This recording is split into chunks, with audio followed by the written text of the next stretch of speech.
So a great question is, why does business value profit above all else, including Mother Nature? Really good question. So this really comes down to the goal of our economic system. What I mean by that is, what is the economic system trying to do? Now, you might think that it is trying to meet the needs of society. And in theory, that's what it's doing. But the reality is, the way we measure economic progress is via something called GDP, gross domestic product. And this is a measure of money flowing through the economic system. And it doesn't matter what that money is being spent on. What matters is the amount of it that is getting spent. So this is, the analogy I would use is almost like a car. Imagine a car where you're measuring how fast the engine is turning, how many revs per minute going round. If you slam your foot on the accelerator, then that RPM goes really high. That's the equivalent of high GDP. The problem is that GDP doesn't really measure the direction you're going in. So imagine you're pushing your foot on that accelerator and you haven't even put the car in gear. Then the amount moving around the system, or the speed that the engine is turning, to continue the analogy, would be really, really fast, and it would look like you're making a lot of progress, but you're not actually going anywhere. And that's the trouble with GDP.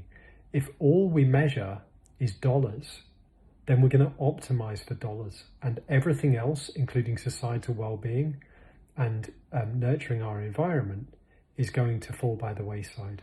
And that's the challenge we have today, that all of the world's governments focus on GDP as the kind of headline number for assessing whether things are on the right track or not. And that's one of the things we have to change, but it's incredibly difficult to do so. Another great question here. How do we know which growth is good? Very good question. If you talk to some people, they will tell you, sustainability specialists, for example, climate change activists, some of them might say growth needs to stop. We cannot continue growing. Now, if you talk to the average Prime Minister, President, or CEO, they will say, that's ridiculous. We have to have growth. Now, of course, they're both right in the sense that we need to stop doing certain things and start doing other things. And the trouble is, we've not really had a very good definition of what growth means.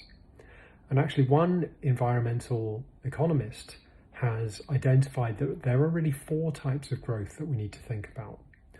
The first, type 1 growth, is growth in biophysical throughput. So this is the amount of stuff we're taking out of nature and putting back into nature. Now, that type of growth is pretty bad. The more we can avoid doing that, the better, because the less we disrupt nature. Type 2 growth is growth in production and consumption. So this is the kind of growth that we typically think of as GDP. This is how much money is being spent, how much stuff is being produced and consumed around the world, whether it's food or cars, or whether it's services such as going on holidays and so on. Now, that type 2 growth isn't necessarily bad. It's the fact that it's coupled to type 1 growth that is really the problem. At the moment, the more we produce and consume, the more we're taking out of the earth. Type 3 growth is actually really good, and that is growth in societal well-being.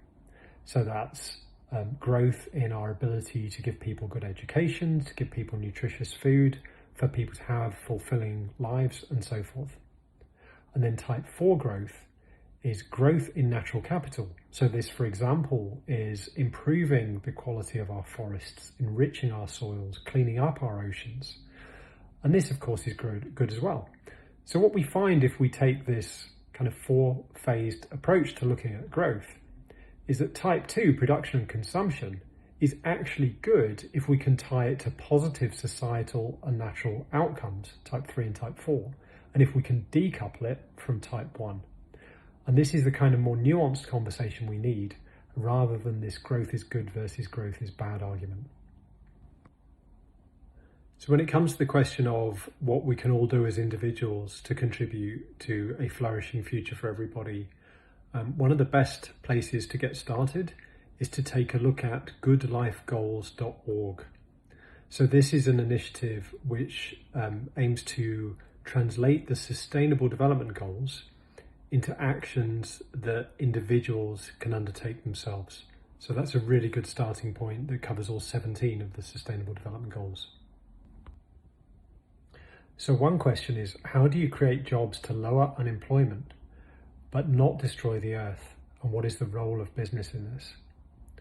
Well, one of the important things with creating jobs is they've got to be good jobs.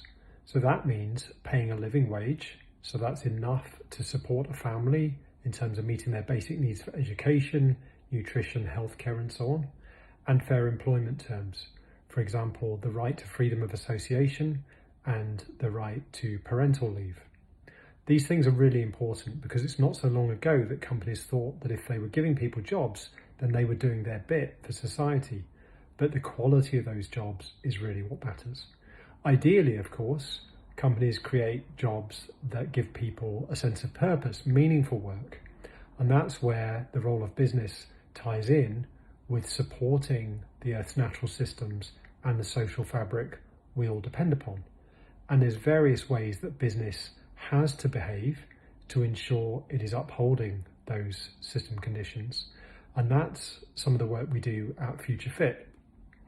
And if you go to futurefitbusiness.org, there is a video crash course there which you can watch on your mobile phones, which will tell you everything you need to know about how business should be done in the future to ensure we're protecting our social fabric and the natural systems we depend upon.